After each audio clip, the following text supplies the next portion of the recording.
noite. Boa noite. Já é boa noite, sim. Então vamos finalizar aqui. Bem-vindos quem for chegar, quem for vir também depois. E que esse estudo do João traga para você a consciência do que eu queria muito passar durante essa leitura desses capítulos todinho do livro de João. 21 capítulos, nós vamos ler agora do 18 ao 21. Uma leitura não vai ser a completa, rápida, porque a história é uma história verídica, fato que todo mundo já conhece, já sabe. É só mesmo realmente nesse final aqui, pontuando muito mais aqueles pontos são importantes. Quando Jesus realmente ele retorna para que os seus discípulos vejam o que aconteceu após a prisão e a morte dele. Aí eu posso falar para você, bota o sorriso no rosto? Sim, pode botar o sorriso no rosto, mesmo que vai ter a prisão e a morte dele, porque ele já ressuscitou. Então, não vamos ficar com um rosto triste, pesado por isso. Não, pode continuar sorrindo sim, e que seja para simplesmente nos fortalecer na fé, na esperança e no amor que ele tem por todos nós, que foi o que através de João, o discípulo amado que encostava realmente a cabeça no seu peito, procurou transparecer para a gente o tempo todo durante o estudo.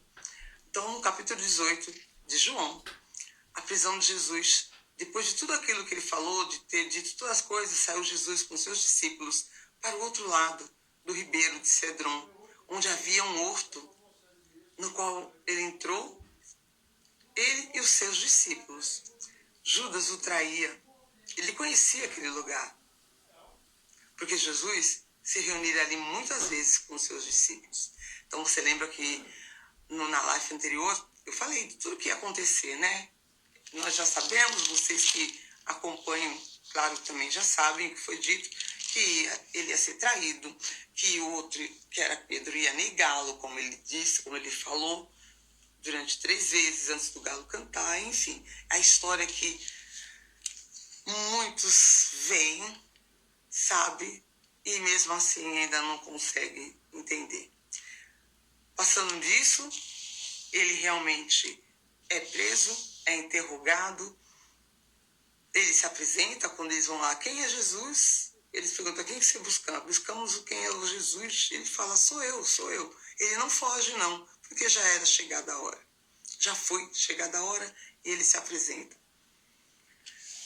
Anás, que é um dos guardas lá do sumo sacerdote, pergunta sobre os discípulos, sobre a sua doutrina, e Jesus responde, eu tenho falado publicamente ao mundo. Eu ensinei nas sinagogas, no templo, onde reúne todos os judeus, e não falei em oculto. Ele não recusa nada do que eles estão procurando ver se ele volta atrás, né? Por que perguntas a mim? Pergunta aos que me ouviram o que eles tenham falado. E eis que eles sabem que o que eu tenho dito. Jesus respondeu, se falei mal, testifica onde está o mal, de tudo que eu falei, de tudo que eu ensinei. Testifica, fala aí para mim, aonde que está o mal. E Anás, né, que é do sumo sacerdote, que tinha feito as perguntas para ele no momento da prisão dele, quando levaram ele para o pátio lá, não tem o que dizer, né? Então Anás envia ele atado a Caifás, o sumo sacerdote, quer dizer, amarrado para o sumo sacerdote. E aí começa toda aquela peregrinação que você sabe, né, de Pedro que realmente o nega, quando fala, você aí, você anda com ele, quando a pessoa reconhece ele. Eu vi você no meio deles, ele negou. Tudo isso você já sabe, mas é exatamente o que está falando no capítulo 18, vai para 19, onde há a crucificação dele. A crucificação dele é aquela coisa triste que houve depois de fazer um caminho tão longo, carregando aquela cruz, e que encontrou felizmente com a ajuda de alguém durante o caminho que apareceu para carregar um pouco daquela cruz para ele, quando ele não começou a dar mais conta de tanto que ele tinha sido espancado. Isso a gente sabe, mas é só para lembrar Nunca é tarde, nunca é demais lembrar que ele passou por mim e por você, por todos nós. Quando ele chega no último ápice dele, que eu comento bastante aqui, que ele não foi, podemos dizer assim, claro, ele foi assassinado, mas não foi sem a permissão dele ou do pai dele. Não foi. Quando ele estava na cruz e teve aquela sede, né? Ele fala, eu tenho sede. E havia ali uma vasilha. Aquela vasilha de vinagre. Então, eles embeberam em vinagre uma esponja e, sustentando num ramo de isopo, aproximaram-se da boca dele. A crueldade tremenda, né? Uma grande crueldade. Aquilo. Muita. Além de tudo que já tinham feito, estava vendo ali ele totalmente inundado em sangue, esvaiando sangue, mas continuaram. Essa crucificação e morte nunca houve e não haverá outra igual. Logo que Jesus tomou vinagre, depois que ele tomou vinagre, ele disse, está consumado. E inclinando a cabeça, ele entregou o Espírito.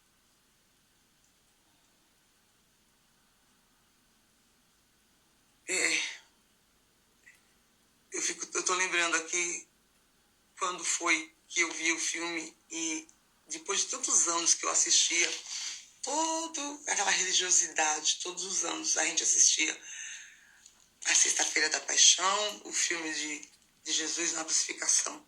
Mas no ano em que eu já estava buscando, já ouvia falar dele de outra forma, com outros olhos, com outros ouvidos, com o coração aberto, com um terreno totalmente já preparado para ele. Já tinha me batizado nas águas e estava buscando o batismo no Espírito dele. Eu queria receber esse Espírito Santo que ele tinha prometido, né? E que as pessoas lá me ensinavam e falavam. Naquele ano, eu lembro que estávamos num grupo, numa sala no segundo andar do prédio onde a gente se reunia.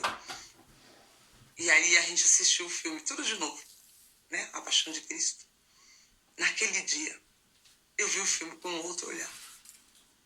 Naquele dia, por eu já ter batismo das águas, ter recebido alimento, muito alimento de quem era ele, de como que era o amor dele. E a causa que ele tinha, a causa que ele tinha lutado, porque ele tinha feito tudo aquilo, aceitado tudo aquilo. Eu entendi o amor dele por mim, por vocês, por todos nós, naquele dia. Eu nunca mais esqueço. E engraçado que depois disso eu não faço questão de ficar vendo o filme, porque eu já entendi. E ali depois, no versículo, ainda no capítulo 19, foi onde houve a sepultura dele. Jesus é sepultado. Depois que ele bebeu, né, que embebedaram, não, e colocaram aquela esponja embebida no azeite, que ele falou está consumado. Ele foi sepultado. Depois de José de Arimateia, que era o discípulo que Jesus, ele era um discípulo de Jesus, secretamente, ele era secreto, né, pela posição que ele tinha, ele era um homem de uma patente alta. E ele secretamente, por medo dos judeus, ele rogou a Pilatos que ele permitisse levar o corpo. Por que ele, secretamente? Porque ele tinha uma patente, ele era um homem de dinheiro, de posses, e ele fez isso para honrar a vida de Jesus, para que ele não ficasse ali daquele jeito, para que levasse o corpo dele. Pilatos consentiu, então ele foi e levou o corpo de Jesus para um lugar onde eles puderam realmente colocá-lo. E ali eles falaram, bom, vamos enterrá-lo aqui.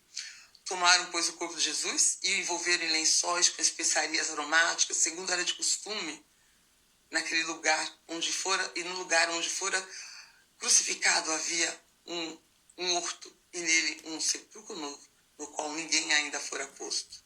Ali, por causa da preparação da Páscoa dos judeus, e porque aquele sepulcro estava perto, puseram Jesus. No capítulo 20, né, já está chegando o primeiro dia da semana de Maria Madalena.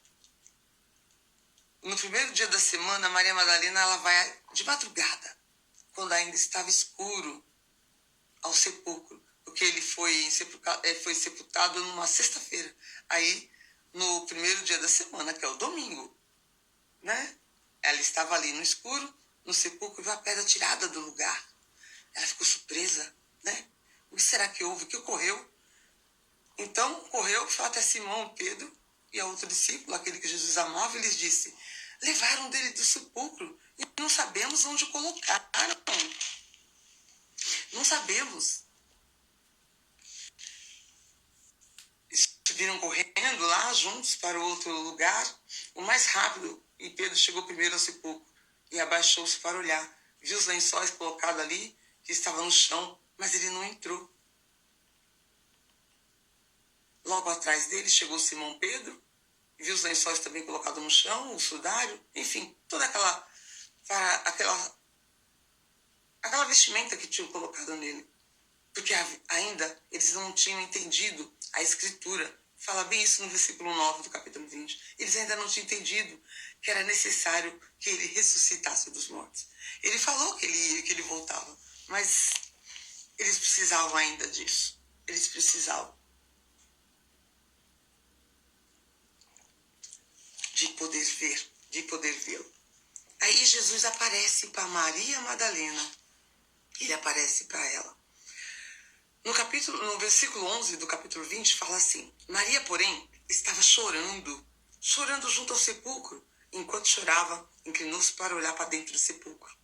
E viu 2 anjos com vestes brancas, e que estavam sentados onde o corpo de Jesus fora colocado, em uma cabeceira, um na cabeceira e outro nos pés. E disseram para ela: mulher, por que choras?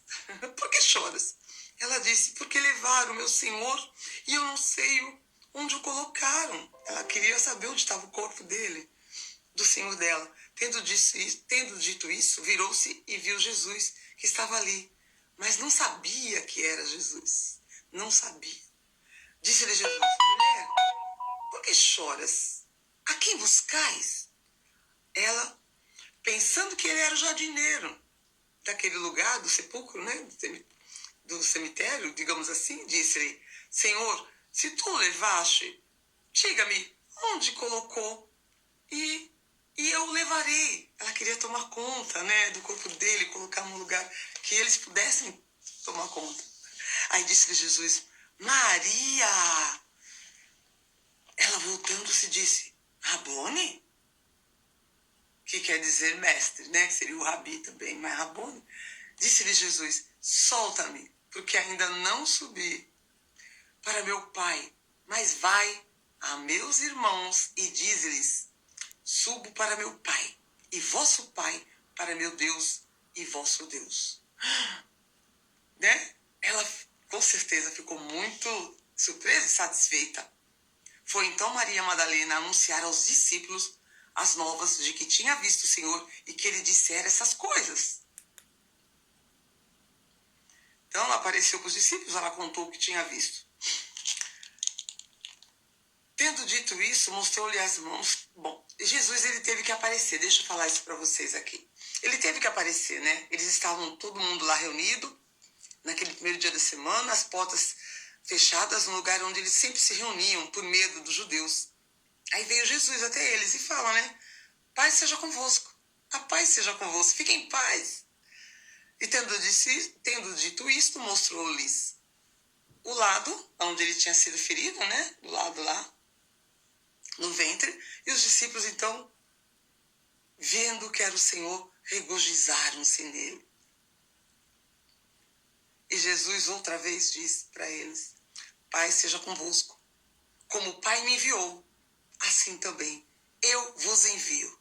Aí vem o momento que é a glória para nós terrestres que aqui estamos, aqueles que creem. E tendo dito isto, presta atenção, versículo 22, capítulo 20. E tendo dito isto, ele soprou sobre eles e disse-lhes, soprou: recebei o Espírito Santo, aquele a quem perdoastes os pecados, estes lhes são perdoados, e aqueles a quem os retiveres, ficar-lhes retidos. Então, todos que receberem, que foram perdoados, e que retiver esse Espírito, vão ser retidos. O Espírito vai ficar retido em você. Receba! Receba! De novo, a vida foi dada através de um sopro. Da mesma forma como o Pai, lá no começo de toda a criatura, fez com Adão, soprou nas narinas, quando ele fez lá o Adão com as próprias mãos de um barro. Aí quando ele envia o Filho, e o Filho entrega a própria vida para salvar a nossa humanidade, para me salvar, salvar você, trazer vida para a gente também. Ele nos trouxe, ele devolveu para a gente o que ele falou que ia entregar quando ele fosse embora. Ele não estaria aqui para viver com a gente em pessoa, como ele viveu com os discípulos, mas ele deixaria o Espírito Santo. E ele sopra o Espírito Santo em todos que estavam ali e a todos aqueles que retiver e ficarem retidos. Porém, aí teve o porém, tem o Tomé. Teve o Tomé. O Tomé era incrédulo, ele ainda não estava acreditando. Ele não estava acreditando. Tem o Tomé, você já sabe da história de Tomé, que ele era o que duvidava muito, né? Também tinha entre os outros, mas aí teve o Tomé, mesmo naquela situação, vendo ele ali. Porém, Tomé, um dos 12 chamado Gêmeo, não estava com eles quando Jesus veio. Ele não estava lá quando Jesus veio. Aí quando os amigos contaram para ele, né? Ele ficou sem acreditar. 8 dias depois, estavam outra vez reunidos. Depois de 8 dias, naquele primeiro encontro, quando Jesus se reuniu com eles e soprou o Espírito, e ele volta e fala de novo, Pai seja convosco. E Tomé logo já foi dizendo, põe aqui teu dedo. Ele já foi logo dizendo. Ele já foi dizendo para Tomé isso, porque ele sabia que Tomé estava duvidando. Não estava na incredulidade. Põe aqui o teu dedo e vê minhas mãos e chega a tua mão. E mete-a ao meu lado. Coloca o dedo aqui nesse buraco. E não sejas incrédulo, mas seja crente. Então, serve para nós, serve para você. Não seja mais incrédulo. Não seja. Você não vai poder colocar a mão no buraco, porque você não tem mais o corpo de Jesus aqui presente nessa terra. Mas você tem toda a palavra dele, que foi deixada, declarada, escrita, confirmada, para que os que creem recebessem o Espírito. Aí ele fala, porque me viste, Tomé, agora você crê. Feliz é os que não viram e crerem. Então eu sou feliz, porque eu não vi, mas eu creio. E eu espero que você também, que está vendo esse vídeo agora, que vai ver depois, também. Você é feliz porque você não viu, mas você já creu quando você conheceu a verdade, que é a verdade que libertava. E qual é a verdade? A verdade é ele, é a pessoa, é a própria pessoa dele. Ele é a verdade. Não é uma palavra só, uma palavra, não. A verdade é uma pessoa, que é o Senhor Jesus. O propósito desse livro fez Jesus, além disso, muitos outros sinais. Ele fez muitos outros sinais, os quais não estão escritos no livro de João. Ele fez muitos outros. O propósito desse livro, porém, estes estão escritos para que creiais, para que você creia que Jesus é o Cristo, o Filho de Deus, e para que, crendo, vocês tenham vida, tenhais vida em seu nome. Tenha vida no nome dele. No capítulo 21, o Senhor aparece a 7 de seus discípulos. Somente a 7. É Simão Pedro, Tomé, o Gêmeo, Natanael, o Caná, e os filhos de Zebedeu e outros 2 de seus discípulos. Ele aparece de novo para eles depois de 7 dias. E lhes disse, filhinhos, tem de algo para comer? No versículo 5, do capítulo 21. Tem de algo que comer? E responderam, não. Ele lhes disse, lança a rede do barco e achareis. Por que ele disse isso? Porque eles estavam todos juntinhos ali, né? E aí Simão Pedro foi pescar. Eles disseram, nós também vamos contigo. Foram, entraram naquele lugar, naquele barco, naquela noite, e não tinham pescado nada. Nada. Então, aí Jesus lá, sabendo de toda a história, que ele, claro, ele é onipresente, onisciente, ele estava sabendo tudo. Por isso que aí ele fala, vocês têm algo para comer? Não tem. puxa vida, né? A fezinha deles ainda estava pequena. Estava pequena. Lança a rede no barco e achareis. E como você sabe dessa história, eles lançaram e pescaram muito e grandes peixes. E quando eles trouxeram o peixe, Jesus já estava lá na terra, na praia, né? Já estava na areia. E disse, trazei os peixes que acabaste de pescar. Subiram com 3 grandes peixes, eles tinham 153 grandes peixes. 153 grandes peixes. E mesmo sendo tantos, a rede não se rompeu, porque foi um milagre. Porque poderia ter rompido com tantos peixes grandes, podia, mas era um milagre que Jesus estava fazendo tudo aquilo. Aí, porque quando eles desceram, eles viram que já tinham brasas ali, né? Na praia. Jesus já estava lá, com uma fogueirinha acesa, com a brasa ali, bem, né? Fumegante, chamegante, fervendo, né? Fervendo não, porque na palavra fervendo não é para brasa. Queimando, né? Aquele brilho amarelo da brasa. Com peixe já em cima e pão. E ele convida eles, vinde e comei. Comei. E nenhum dos discípulos se atrevia a perguntar quem ele era. Não perguntaram quem ele era, porque não tinham reconhecido ele. Você vê que coisa? Você vê que coisa, viu? É incrível. Eles não tinham reconhecido ele. Mas eles não se atreviam a perguntar. Disse-lhe Jesus, vinde comer. E nenhum dos discípulos se atreviam a perguntar-lhe, tu quem és? Sabendo que era o Senhor. Veio, pois, Jesus, tomou o pão e deu-lhe. Deu para todos eles, do mesmo modo, o peixe. E esta era a 3ª vez que Jesus se manifestava a seus discípulos depois de haver ressuscitado dos mortos. Depois de comer, aí vem a parte que ele fala de apacentar as ovelhas. Depois de comer, Jesus disse a Simão Pedro, Simão, filho de João, tu me amas mais do que estes? Que eram os que estavam com ele, né? Ele respondeu, sim, Senhor, tu sabes que te amo. Então disse, apacenta meus cordeiros. Tomou ali, perguntar pela 2ª vez, tu me amas? Ele responde, sim, Senhor, então apacenta minhas ovelhas. E a 3ª vez, que é assim que ele faz com Simão, né?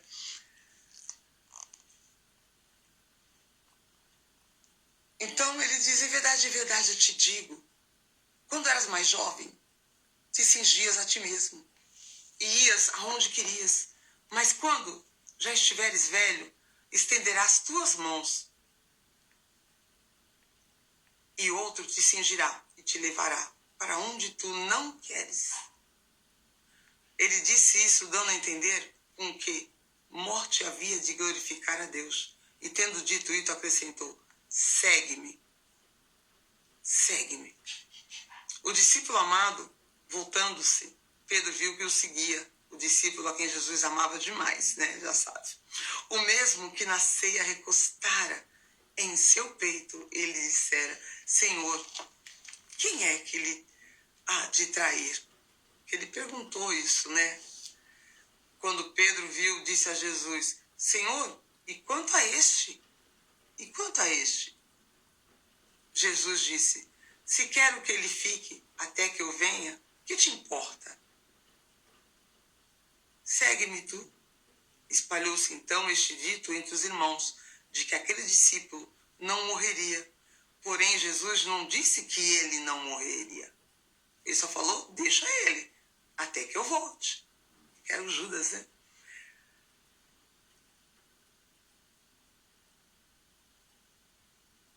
Ele não disse que ele não morreria, mas se quero que ele fique até que eu volte, até que eu venha, que te importa? No versículo 24, capítulo 21, ele diz, este é o discípulo que dá testemunho dessas coisas, e essas coisas escreveu, e sabemos que seu testemunho é verdadeiro. E há também muitas outras coisas que fez Jesus, as quais, se fossem escritas, uma por uma, penso que nem mesmo no mundo inteiro caberiam os livros que seriam escritos. Isso é o próprio João falando isso. Então, resumo de toda a história do livro de João. Ver sem ver. Vamos crer sem ver. Vamos ter que crer sem ver, porque hoje nós não temos ele aqui. Então, meu povo, meus amados, minhas amadas, crer sem ver. Disse-lhe Jesus: porque me vistes, Tomé, crestes, bem-aventurados que não me viram e creram. Está lá em João 20, 29, né? No capítulo 20, versículo 29. Todas nós conhecemos pessoas como Tomé. Nós conhecemos pessoas como Tomé. Eu admito, já admiti e vou admitir quantas vezes for necessário. Eu fui uma Tomé por muito tempo. Por muito tempo fora da presença de Deus. Quando eu entrei nos caminhos, teve um período no meu início que eu também era essa Tomé. Eu queria sempre ver para crer. Eu queria coisa que me provasse que o que a pessoa estava me falando podia ser um pastor, uma pessoa que era uma... Ai, eu apaguei minha luz. Uma pessoa que estava ali fazendo, né, o trabalho evangelista, sendo uma pessoa evangelista, falando do que Deus fazia, de qual era o chamado de Deus aqui, qual foi o chamado nosso para conhecer a Cristo. E eu era uma Tomé, sim. Então, todos conhecemos pessoas como Tomé. Pessoas difíceis de serem convencidas. Então, por isso que eu entendo todas vocês, que duvidam com frequência normalmente negativa. Só que quando você se dispõe a realmente querer conhecê-lo, entender, ele vai te dando provas diárias. Todas as dúvidas, sabe, que aparecer na sua cabeça, que você pensa sozinha, ele sabe. Já eu conto como. Ele sabe. Eu vou contar a minha primeira que se manifestou na minha dúvida, quando eu já estava caminhando, indo lá buscá-lo. Abril, maio, acho que com 2 meses já, indo ali, frequentando um determinado lugar para começar a ouvir a palavra dele, ouvir as pregações sobre ele. Pessoas difíceis sendo convencidas, que duvidam com frequência, normalmente negativas. Pessoas que não acreditam no que podem ver, no que não podem ver, desculpa. É provável que todas nós tenhamos sido assim algum dia. É provável, e é certeza. Mesmo depois que os demais discípulos creram na ressurreição por terem visto Jesus pessoalmente, Tomé insistia na descrença. Por isso que Tomé é muito falado. Tomé, quando a pessoa é descrente. Não acreditou até que Jesus apareceu no lugar em que todos estavam reunidos, atrás de uma porta fechada. Poderíamos pensar que isso fosse evidência suficiente. Mas Tomé precisou tocar nas mãos de Jesus, transpassadas pelos pregos, e seu lado, onde a lança o ferira. Jesus disse a Tomé que ele cria por ter visto. Ele só creu ali porque ele estava vendo. Mas os que criam sem ver seriam abençoados. Então, olha a diferença, né? Quem acreditar que Jesus morreu por nós e ressuscitou e dentre os mortos está entre os bem-aventurados. Deus quer, porém, abençoar-nos de muitas maneiras, que requerem fé. E em sua palavra, fé em suas promessas, fé em seu amor, seu poder e sua bondade. Ele quer que creiamos em coisas que ainda não podemos ver. Tomé precisou de ajuda para crer. Você precisa de ajuda para crer. Não tem problema, você está tendo ajuda. Nós estamos aqui, como tem muitos outros. Você tem ajuda. Você está tendo ajuda. Certo? Muitas vezes nós também precisamos, como aquele pai que levou o filho a Jesus para que o curasse, podemos clamar a Deus. Eu creio, Senhor, ajuda a minha incredulidade. Ajuda minha amiga na incredulidade. Ajuda a minha vizinha na incredulidade. Ajuda a minha família na incredulidade. Ajuda meu pai, minha mãe, meu avô, minha tia, meu filho. Você também pode fazer isso. Eu faço. Ajuda os meus ouvintes, as pessoas que seguem aqui o canal Amor Plano do Alto, os que me ouvem aqui no Instagram, os que ouvem, que vêm pelo YouTube. os que me ouvem quando eu falo diretamente numa ligação, quando me chamam no privado. Ajuda na incredulidade deles. Você encontra falar sobre isso também em Marcos 9, capítulo 9, versículo 24. Em tempos de dúvidas, nós devemos ser sinceras com Deus. Não queremos ser pessoas que não creem até que tenham visto. Quando se trata de oração, a verdade é que veremos até que tenhamos fé. Quando se trata de oração, a verdade é que não veremos até que tenhamos fé. Por que se trata de oração? Porque ele não vai vir mais aqui aparecer para você como ele apareceu para os discípulos. Então, vai ser através de oração. Vai se tratar de oração. Que a verdade é que não veremos até que você tenha fé. Então, enquanto a sua oração não tiver fé, você não vai ver essa verdade que é ele. Aí eu vou te contar aqui para nós encerrarmos. Quando que eu fui Tomé. E como eu fui Tomé. Peraí, eu não liguei aqui. Não, mas tudo bem. E como que eu fui Tomé? Eu ia lá para as reuniões que tinha tarde no início, que é um horário que era bom para mim, porque eu estava de muletas, né? E não queria ficar andando à noite com muleta, poderia ser... Enfim, eu tinha decidido a não ficar andando muito à noite pelas ruas naquela época que eu estava fazendo essa minha iniciação para conhecê-lo. Eu lembro que naquela tarde eu já tinha adquirido, não tinha adquirido ainda uma Bíblia, mas eu ouvia eles lá falando da Bíblia, que você tinha que ler, como eu falo para você, que você tem que ler, tem que se alimentar.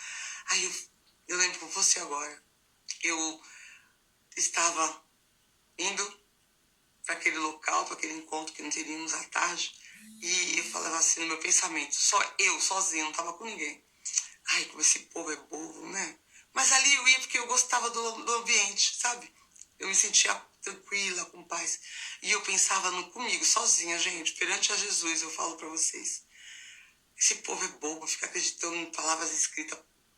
Alguém inteligente escreveu isso aí com palavras bonitinhas, para que as pessoas ficassem tranquilas e acreditassem nisso. Deve ser a Bíblia, eu não acredito que isso é verdade, que aconteceu isso. Do jeito que eles ficam falando, eu não conhecia. Eu não tinha lido um terço do que eu estou falando, do que eu falo para vocês, do conhecimento que eu já tenho hoje, graças a Deus. Então, eu não sabia. Eu só conhecia o Salmo 23, porque minha mãe mesmo, na santa ignorância que ela tinha, ela deixava o Salmo 23 aberto, como muitos fazem. O Senhor, meu pastor, nada me faltará. E ela não sendo cristã, né? Mas ela tinha o Salmo 23, ela gostava de ter um papelzinho dele em algum lugar lá. Que Bíblia mesmo em casa eu não lembro de ter tido que a minha mãe tivesse lido, porque ela professava outra fé, né? Como eu já contei aí. E naquele dia eu fui para a igreja com esse pensamento. Eu não acredito na Bíblia. Não. Isso, por isso que eu falo com tanta firmeza. Não é Deus que fica falando com você. Você tem que ter discernimento. O discernimento é o quê? Quando você depois, usando a oração, com fé, você recebe tudo isso. Discernimento da palavra. E eu não tinha, né? Mas cheguei no local, poucas pessoas, à tardezinha, né? Muitos trabalhando. E eu cheguei naquele lugar, sentei, daqui a pouco entrou a pessoa que ia dar a palavra, falar de Deus pra gente. Ele já entrou falando assim. E eu não tinha ninguém. Ele falou assim, bom, Deus mandou falar essa palavra hoje e eu vou falar. Então o que está aqui? Porque ele chegou falando assim, ele não, falou boa tarde, gente. Ele só disse, boa tarde, gente, boa tarde. Nós respondemos em coro, né? Aí ele disse assim, ele abriu.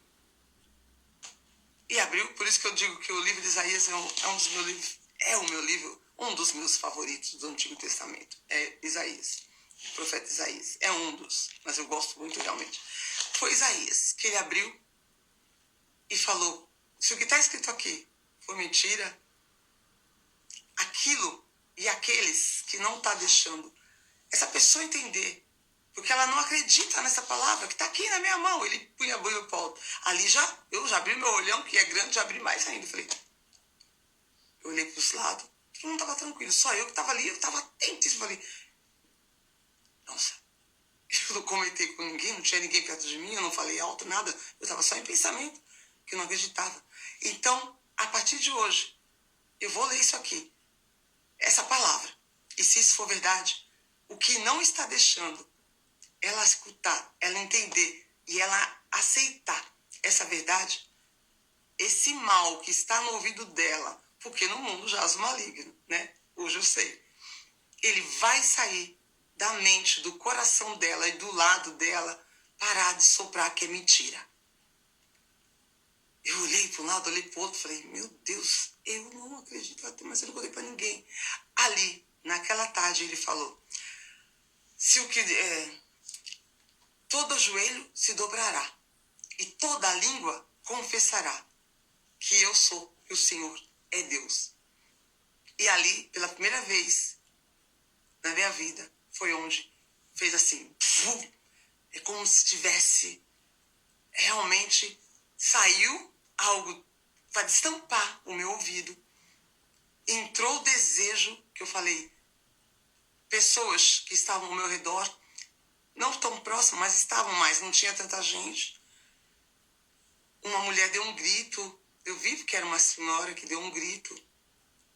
Aí eu fiquei assim, mas ali, quando ele fez a oração, então aquele mal que estava ali, presente, foi para representar que o mal está no mundo.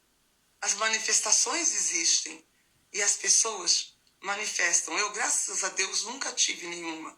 Mas aquele mal que estava pedindo de eu estender, de eu escutar, de eu aceitar, e eu já tinha visto aquilo várias vezes na minha vida, porque eu já disse, eu não nasci num lar cristão, eu nasci e cresci num lar espírita. Então, para mim, não tinha nenhuma surpresa. A surpresa foi dele saber exatamente o que eu vim no caminho todo falando e pensando, falando comigo mesmo. Era. E naquele dia, eu falei, uau, eu saí com um desejo tão grande, tão grande, tão grande de ter uma Bíblia, porque eu não tinha. E eu não tinha dinheiro. Eu tinha começado a fazer há pouco tempo um trabalho. E naquele trabalho que eu tinha conseguido, quando eu comecei na igreja, de muletas e tudo, eu consegui um trabalho. Outro dia eu vou contar esse testemunho de como uma mulher, na minha idade que eu estava, com o estado físico que eu estava, da forma que eu estava, eu ter passado naquela seleção. E ali, com o dinheiro que o diretor da empresa nos dava, toda semana para todos, porque tinha que pagar a condução, eu falei, essa semana, todo dia que vem, eu não vou vir de condução, nem para o trabalho, nem para voltar para casa. Eu vou guardar para comprar essa Bíblia. Foi assim que eu adquiri a minha primeira Bíblia. Sacrificando o meu corpo, a minha caminhada, porque eu andava de muleta e não é fácil. Era muito distante o caminho que eu tinha que percorrer da minha casa até o trabalho e para voltar e ir até a igreja para a gente poder ali ouvir a palavra. Mas eu fiz isso porque acendeu a luz acendeu. O desejo chegou. A Rosângela deixou de ser Tomé naquele dia. Porque tinha alguém que não deixava. Então agora eu sopro aqui, ó. Para todos que forem ouvir e que tenham dúvidas, que o Espírito de Deus, ele entre no teu ouvido agora para soprar dentro do seu ouvido e dizer, eu sou o caminho, a verdade e a vida. Só vem a ele quem ouvir e receber essa verdade, que é ele. Não seja mais Tomé. Ele já fez muito por nós. Se você quer mais, se você quer realmente plenitude de vida, deixe fluir o rio de água viva. De água viva que só vem através do Espírito Santo do Senhor Jesus. Amém? Esse foi o final do nosso livro de João. O livro de João, para ensinar a nós todos o caminho, a verdade e a vida. Eu quero que vocês ponham no coração tudo que foi passado e que tenha realmente o mesmo desejo, que flora dentro de você, floresça dentro de você o desejo de ter a Bíblia como eu tive. Você não tem noção do que foi essa maluca aqui andando com aquelas duas muletas, Voltei para casa com aquilo queimando dentro de mim e colocando a mão na cabeça, falando, meu Deus, por que eu duvidava? Porque veio o desejo e veio a certeza de que era verdade aquilo. Mas eu fui e tomei. Mas tudo bem. Tudo bem. Pedi perdão depois pela dúvida que eu tive. Pelas dúvidas que eu tive. E ele perdoa, porque ele é pai. Ele me ama e ele te ama. E assim, eu também amo todos vocês, que vocês, quando forem ver isso, se sintam amados por mim. Esse testemunho de como eu adquiri a Bíblia foi o primeiro passo. Foi o primeiro movimento do mover dele na minha vida. O primeiro não, eu digo que foi até o segundo já, porque o primeiro foi como eu consegui o trabalho. E para depois eu ter esse trabalho para conseguir ter comprado aquela Bíblia. Porque eu estava no fundo, do fundo, do fundo, do fundo, do fundo da lama do poço. Um grande abraço para vocês. E hoje aqui estou com uma vida que eu me sinto, uma vida plena. Porque eu tenho o meu pai dentro de mim. É o que eu desejo para todos vocês. Um grande abraço. Eu amo vocês e se sinto muito amados, principalmente por ele. Que foi isso que nós ensinamos para vocês durante todo esse estudo. Se alimente da palavra. Essa não é a minha primeira. A minha primeira, nossa, ficou realmente toda de tanto que eu usei, de tanto que eu escrevi. E essa aqui também, como outros, eu tive várias. Um grande beijo. A gente se vê no nosso próximo encontro, no canal do Amor Pleno do Alto. Tchau! Põe coraçãozinho, manda essa live para alguém, compartilha. É o que eu te peço. Vamos ajudar a espalhar o amor de Deus para todos que estão sofrendo. A gente se vê. Até, gente!